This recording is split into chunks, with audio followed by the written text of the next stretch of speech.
안녕하세요. 사랑하는 성도님, 영혼의 샘을 은혜의 자리에 오심을 축복합니다. 구원의 주님이 우리와 함께 하십니다. 우리와 함께 하시는 주님을 찬양합니다. 기도합시다. 주님의 은혜와 사랑에 감사드립니다. 오늘도 주님의 말씀을 기대하는 소망과 기쁨으로 주님 앞에 섭니다. 말씀을 통하여 우리의 삶이 매일매일 빛의 길로, 진리의 길로, 생명의 길로 나아갈 수 있도록 성령님 저희를 인도하여 주시옵소서. 주시는 말씀 깨닫고 깨달은 말씀 순종하며 하나님 기뻐하실 거룩하고 아름다운 믿음의 삶 세워가게 하여 주시옵소서. 예수님 이름으로 기도합니다. 아멘. 오늘 말씀은 사도행전 26장 1절에서 18절입니다. 아그리빠가 바울에게 이르되 너를 위하여 말하기를 네게 허락하노라 하니 이에 바울이 손을 들어 변명하되 아그리빠 왕이여 유대인이 고발하는 모든 일을 오늘 당신 앞에서 변명하게 된 것을 다행히 여기나이다. 특히 당신이 유대인의 모든 풍속과 문제를 아심이니이다. 그러므로 내 말을 너그러이 들으시기를 바라나이다. 내가 처음부터 내 민족과 더불어 예루살렘에서 젊었을 때 생활한 상황을 유대인이 다 아는 바라. 일찍부터 나를 알았으니 그들이 증언하려 하면 내가 우리 종교의 가장 엄한 팔을 따라 바리새인의 생활을 하였다고 할 것이라. 이제도 여기서 신문받는 것은 하나님이 우리 조상에게 약속하신 것을 바라는 까닭이니 이 약속은 우리 12지파가 밤낮으로 간절히 하나님을 받들어 섬김으로 얻기를 바라는 바인데 아그리빠 왕이여 이 소망으로 말미암아 내가 유대인들에게 고소를 당하는 것이니이다. 당신들은 하나님이 죽은 사람을 살리심을 어찌하여 못 믿을 것으로 여기나이까? 나도 나사렛 예수 이름을 대적하여 많은 일을 행하여야 될 줄 스스로 생각하고 예루살렘에서 이런 일을 행하여 대제사장들에게서 권한을 받아가지고 많은 성도를 옥에 가두며 또 죽일 때에 내가 찬성 투표를 하였고 또 모든 회당에서 여러 번 형벌하여 강제로 모독하는 말을 하게 하고 그들에 대하여 심히 격분하여 외국 성에까지 가서 박해하고 그 일로 대제사장들의 권한과 위임을 받고 다메섹으로 갔나이다. 왕이여 정오가 되어 길에서 보니 하늘로부터 해보다 더 밝은 빛이 나와 내 동행들을 둘러 비추는지라. 우리가 다 땅에 엎드러지며 내가 소리를 들으니 히브리 말로 이르되 사울아 사울아 네가 어찌하여 나를 박해하느냐. 가시체를 뒷발질하기가 네게 고생이니라. 내가 대답하되 주님 누구시니까? 주께서 이르시되 나는 네가 박해하는 예수라. 일어나 너의 발로 서라. 내가 네게 나타난 것은 곧 네가 나를 본 일과 장차 내가 네게 나타날 일에 너로 종과 증인을 삼으려 함이니 이스라엘과 이방인들에게서 내가 너를 구원하여 그들에게 보내어 그 눈을 뜨게 하여 어둠에서 빛으로 사탄의 권세에서 하나님께로 돌아오게 하고 죄사함과 나를 믿어 거룩하게 된 무리 가운데서 기업을 얻게 하리라 하더이다. 아멘. 자, 아그리빠 왕이 찾아온 그 다음날 이제 아그리빠 앞에 바울이 서게 되죠. 그래서 이제 오늘 본문은 아그리빠 왕 앞에서 바울이 자신을 변호한 그런 내용이에요. 그런데 실제 그 내용 자체는 바울이 자신의 회심 사건을 이야기하는 내용입니다. 일종의 간증이며 증언이죠. 바울이 변명한 아니면 변호하는 것은 5번째이고요. 바울이 자신의 회심에 관한 아니면 이 회심에 관해서 지금 설명하게 된 이 내용으로서는 3번째입니다. 자, 아그리빠가 이제 바울에게 말하죠. 네가 말하기를 내가 허락한다. 말하라 하니까 바울이 손을 들어 변명하되 이렇게 돼 있어요. 손을 든다는 것은 이제 일종의 예의를 표시하는 것이겠죠. 그렇게 하고 아그리빠에게 자신의 상황, 자신이 왜 이렇게 오게 되는지 자신을 변호하는 이야기를 합니다. 그러면서 당신 앞에서 이렇게 변명하게 된 것을 다행스럽게 여긴다. 왕 앞에서 변명할 수 있게 되었으니, 왕 앞에 자신을 변호할 수 있게 되었으니 얼마나 특별한 기회입니까? 그래서 아주 다양하게 여긴다 라고 말하면서 3절에 보니까 제가 지금 여기 이렇게 잡혀오고 고소를 당한 것은 유대인의 풍속과 문제에 관한 것인데 당신은 왕으로서 유대인의 풍속과 문제를 잘 아실 줄 믿습니다. 그러니 너그럽게 나의 변호하는 것을 들어주십시오. 라고 말합니다. 자, 그럼, 그리고 이제 4절부터는 바울이 자신의 이야기를 시작합니다. 자, 먼저 바울은 자신의 과거를 말해줍니다. 이 과거는 곧 그리스도를 만나기 전에 자신의 모습입니다.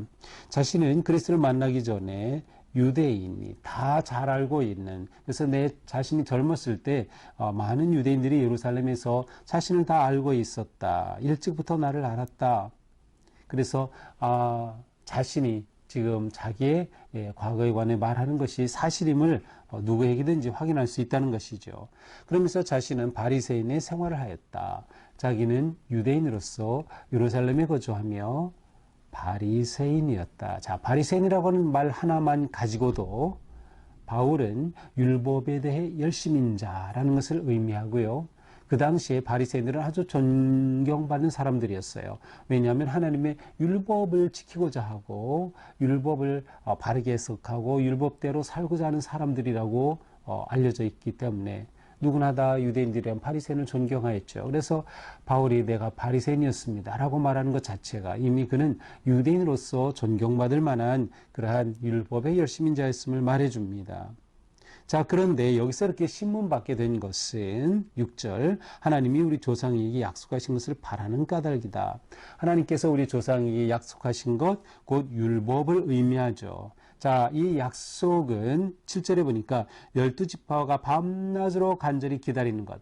이스라엘 백성들이 율법을 통하여 하나님의 약속을 간절히 기다리고 있어요. 무슨 약속을 기다릴까요?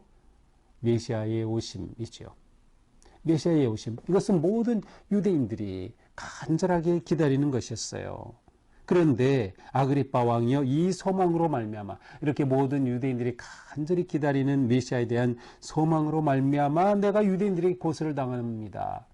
자, 여기까지는 어떻게 보면 바울이 자신이 바리새인으로서 율법을 알고 율법을 지키고자 하는 그에게는 간절한 열망이 있었고 이것은 자기뿐만 아니라 모든 유대인들이 가지는 소망이었어요. 자, 그런데 이 소망 때문에 자기가 지금 고소를 당했다는 거예요. 이게 무슨 뜻이에요?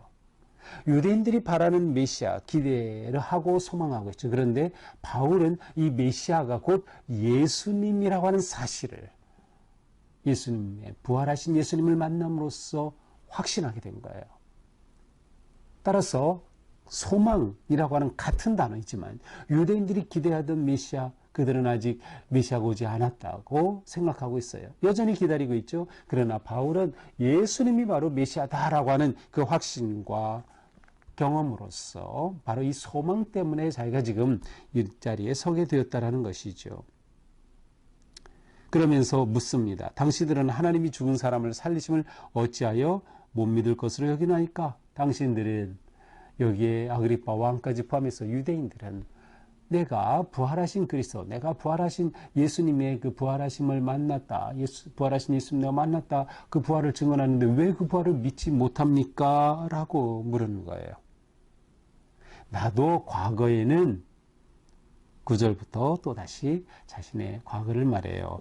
예수의 이름을 대적했고 또 많은 일을 그렇게 예수를 대적하는 일을 해야 하는 것으로 생각하고 있었습니다. 그래서 심지어 10절에 보니까 대제사장들에게 허락까지 받아서 성도들, 그리스도인들을 옥에 가두고 죽이는 일에 내가 찬성표를 던지기까지 했다. 실제로 스데반을 죽일 때, 스데반이 순교당할 때 거기에 바울은 곁에 서서 함께 박해하는 자 가운데 있었던 거죠. 그리고 대제사장들의 고난과 위임을 받아 다메섹으로 갔나이다. 자, 바울은 자신은 과거에 유대인으로서 바리새인이었고 그리고 이렇게 예수를 따르는 성도들을 박해하기 위해서 열심을 다해 대제사장의 허락까지 받아가지고 그들을 박해하고 죽이는 그 일을 위해서 다메섹까지 찾아가고 있었다는 거예요. 그가 이렇게 박해하는 것은 11절에 보니까 그리스도인들로 하여금 성도들로 하여금 어떻게 하는 거예요? 강제로 모독하는 말을 하게 하고 억지로 그들이 그리스도 신앙을 부인하도록. 그러니까 이 바울이 성도들을 아주 집요하게 박해하고 그들이 그리스도를 부인하도록 그렇게 했다는 것을 알 수 있어요. 자, 이렇게 해서 다메섹으로 가는 중에 이제 바울이 자신의 회심 체험을 이야기합니다. 13절부터죠. 왕이여 정오가 되어 길에 보니 다메섹으로 가는 중에 정오에 놀라운 하늘로부터 빛이 났어요. 해보다 더 밝은 빛이 나와서 바울과 동행들을 비추었어요. 자, 빛은 누구나 다 느낄 수 있는 것이었어요.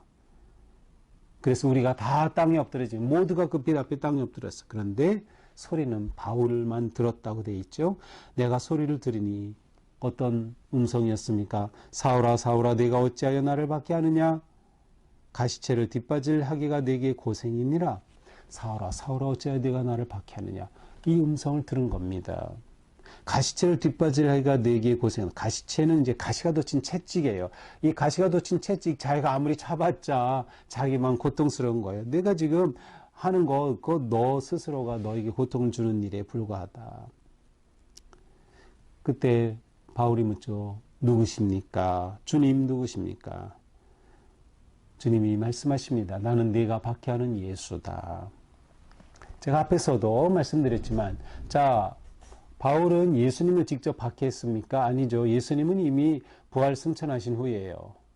그리스도인들을 박해했어요. 그런데 부활하신 주님이 나타나셔서 뭐라고 하셔요? 나를 박해한다 라고 하는 거죠. 이것을 통해서 그리스도인은 곧 예수님의 몸과 같아요. 교회가 바로 그리스도의 몸인 거죠. 바울이 교회를 박해한 것은 곧 그리스도를 박해하는 것이에요.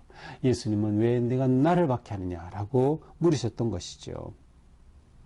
나는 네가 박해하는 예수다. 일어나 너의 발로 서라. 내가 네게 나타난 것. 내가 이렇게 너에게 나타난 것은 뜻이 있어서다. 어떤 뜻이었어요? 내가 나를 본 일, 부활의 주님을 만난 것, 장차 내가 네게 나타날 일, 주님께, 부활의 주님께서 앞으로 나타나실, 보여주실 모든 일에 너로 종과 증인을 삼으려 합니다. 주님께서 이렇게 나타나신 목적은 바울을 그리스도의 종이요 증인으로 삼기 위해 나타났다. 주님이 이렇게 들려주시는 거예요. 소명을 받는 거죠. 주님의 부르심인 거였어요. 그렇게 하여 부활의 주님을 증언하는 증인이 되기 위해서, 그러기 위해서는 어떻게 해야 돼요? 17절 이스라엘과 이방인들에게 내가 너를 구원하여 그들에게 보내요. 그래서 주님은 바로 바울을 보내는 겁니다. 예루살렘으로도 보냈고 이후에 이방인의 사도로 이방 지역으로 주님께서는 보내신 거예요. 왜? 그들을 구원하기 위해. 먼저 너를 구원했고 그리고 이제 그들을 구원하기 위해 보내시겠다는 겁니다. 사명을 받은 것이죠. 그 눈을 뜨게 하여 어둠에서 빛으로 사탄의 권세에서 하나님께로 돌아오게 하고, 바로 바울이 받은 사명입니다. 눈을 뜨게 하여 그들의 눈을 열어서, 믿지 않는 이방인들, 유대인들의 눈을 열어서 부활의 주님을 보게 하는 거예요. 그렇게 만나 어둠에서 빛의 세계로 나오도록 하기 위한 겁니다. 빛으로 나온다? 하나님의 통치 영역이에요. 하나님의 나라로 그들을 불러오기 위해서 내가 너를 택한 거다라는 거죠. 너를 이방인에게로 보내는 거라는 거죠. 그렇게 하여 사탄의 권세에서 하나님께로 돌아오게 하고 죄삼과 나를 믿음을 통해 거룩하게 된 무리 가운데 기업을 얻게 하려 합니다. 자, 내가 너를 보냄으로 인해서 내가 부활의 주님을 증언하고 증거함을 통해 어떤 일이 일어나요? 하나님께로 어둠에서 빛으로 하나님께로 돌아오게 되고 그들이 죄사함을 받고 예수 그리스도의 믿음을 가지게 되고, 바로 이렇게 하여 세워진 거룩한 무리 그리스도의 몸인 교회로 그들이 똑같은 기업을 얻도록 하기 위해서 내가 너를 이렇게 만난 것이고 너를 보내는 것이다 라고 말씀한 거예요. 이렇게 부활하신 주님이 이렇게 말씀하셨습니다. 자, 이것이 18절까지예요. 이렇게 해서 바울은 자신의 회심의 이야기를 아그리빠 왕에서 아주 정확하게 분명하게 선포하고 있습니다. 바울은 아그리빠 왕 앞에서 복음을 전한 셈이죠. 부활의 주님을 만났음을 증언하고 있어요. 자, 여기서 바울은 자신의 그리스도 이전의 자신, 그리스도를 만난 이후에 자기에게 주어진 사명을 설명하고 있어요. 이것은 우리가 그리스도를 전할 때, 전도할 때, 간증할 때, 증인의 삶을 살 때 아주 중요한 거예요. 나는 주님을 만나기 전에 이러했습니다. 그런데 주님을 만나 제가 이렇게 변화되었습니다. 주님을 만나기 전에 저는 어둠이 있었습니다. 주님을 만나 저는 소망과 빛의 삶을 살게 됐습니다. 이것을 분명하게 증언하는 거예요. 이것이 전도인 거죠. 이것이 선교인 것이죠. 바울이 그 모습을 그대로 우리에게 보여주고 있습니다. 자, 오늘 말씀을 보면서 하나님께서 쓰시는 바울 바로 이러한 사람이구나 라는 것을 우리는 다시 한번 깨닫게 됩니다. 자, 오늘 본문은 바울의 회심에 관한 세 번째 이야기라 그랬어요. 이것은 무엇을 말해줍니까? 바울은 자신의 회심한 이야기를 계속해서 말해주는 거예요. 그것은 무엇이에요? 제가 보기에는 먼저 자기가 누구인가라는 것을 기억하기 위한 거죠. 내가 얼마나 놀라운 은혜를 입었는가, 내가 얼마나 예수 그리스도의 구원의 사랑을 입었는가라는 것을 그는 잊지 않는 거예요. 자기의 간증을 통해서 자기 회심의 이야기를 함으로 나는 이런 사람이지, 내가 이렇게 은혜를 입었지, 나에겐 이런 사명이 주어졌지 라는 것을 되새기는 겁니다. 이것이 너무나도 중요한 거예요. 신앙생활은 되새기는 겁니다. 기억하는 겁니다. 우리가 왜 예배를 합니까? 바로 내가 하나님의 은혜를 입었다는 것, 그리스도의 십자가의 구속의 은혜를 입었음을 기억하고 부활의 주님을 경배하고 찬양하는 거죠. 그래서 우리는 예배하는 겁니다. 예배할 때 이것을 기억하지 못한다면 그것은 아무 소용이 없어요. 내가 어떤 좋은 느낌을 받았다, 감동을 받았다, 그것이 초점이 아니에요. 더 중요한 초점은 바로 내가 누구인지를 기억하는 거죠. 곧 하나님의 은혜와 구속하심을 감사하고 인정하고 경배하고 높이는 것. 바울이 바로 그랬습니다. 그는 주님을 만난 그 은혜를 반복적으로 되새겼던 거죠. 이러한 사람이 하나님 앞에 쓰임받는 거예요. 과거에 나는 멋진 경험을 했다. 아무리 간증하면 뭐예요? 지금 내가 그 사실을 기억하며 지금도 여전히 주님 앞에 헌신하는 것, 그것이 더욱 중요한 것이죠. 또한 하나님께서 쓰시는 바울을 보면 바울은 빛을 보았다. 이건 너무나도 중요해요. 빛을 보았다라는 것은 눈이 하나님 앞에서 새로워졌다는 거예요. 눈이 뭡니까? 비전이죠. 바울에게는 하나님이 주신 비전이 있었던 거예요. 그 눈이 열린 거예요.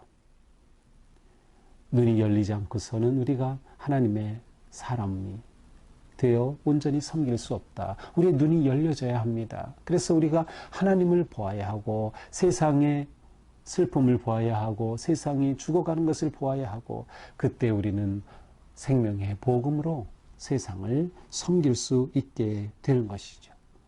우리가 이 일을 멈추지 않기 위해서 우리는 또한 듣는 자가 되어야 돼요. 바울은 그의 빛난 경험을 통해 눈이 보이지 않게 됐다. 다시 보게 됐죠. 그의 비전이 달라진 것이죠. 그리고 그는 주님의 음성을 들었어요. 그러니까 우리가 주님의 음성 듣는 게 너무도 중요해요. 우리가 주님의 음성을 듣는 가장 좋은 최선의 길은 말씀을 읽고 묵상하고 연구하고 말씀을 붙잡고 기도하는 거예요. 이것을 통해 우리는 주님의 음성을 듣는 거죠. 이 음성을 듣지 않고서 우리가 주님의 거룩한 사역을 감당할 수 없다. 또한 우리는 바울을 보면서 바울은 주님의 이 부르심에 순종하였던 거죠. 그래서 지금 이렇게 잡혀서 고소당하여서 이곳 가이사랴 감옥까지 와 있는 거죠. 순종의 삶. 그것을 그대로 보여줍니다. 지금 바울의 간증은 그거예요. 나를 부르신 주님이 나를 보내셨으니 제가 어떻게 순종하지 않합니까? 어떻게 순종하지 않을 수 있겠습니까? 라는 것을 그대로 드러내는 거죠. 바로 순종하는 사람이 하나님 앞에 쓰임받는 그러한 귀한 일꾼이 된다. 오늘도 우리의 삶이 주님 은혜 안에서 이처럼 내가 받은 구원의 은혜를 되새기며 기억하며 그러니까 내가 무엇을 위해 부르심을 받았는지, 내가 구원받은 인생의 목적이 무엇인지, 정말 이 구원의 생명의 복음을 내가 전하는 것, 그 삶을 사는 것, 어둠에서 빛으로 내 삶이 옮겨져 빛의 세계, 곧 하나님이 통치하시는 하나님의 나라를 이 땅에서 살아가는 것, 이것이 우리가 구원받은 놀라운 뜻이 아닐까요? 오늘 말씀을 기억하면서 오늘 하루도 내가 살아가는 이유가 뭘까? 나는 무엇을 위해 살아갈까? 나는 어떠한 증인이 될까를 생각하며 내가 받은 구원의 은혜 안에 머물고 감사하는 그런 복된 하루가 되기를 축복합니다. 기도합시다. 주님, 오늘 말씀을 통해 우리가 받은 구원이 얼마나 귀한 은혜인지 깨닫습니다. 오늘 하루도 주님의 은혜에 감사하고 주님께서 나를 불러주신, 구원하여 주신, 은혜해 주신 그 큰 사랑을 기억하며 그 사랑의 증인으로 넉넉히 살아가는 복된 주님의 자녀들로 세워주시옵소서. 예수님 이름으로 기도합니다. 아멘. 네, 오늘도 우리의 삶이 이처럼 증인의 삶, 거룩한 삶 되기를 축복합니다. 사랑합니다.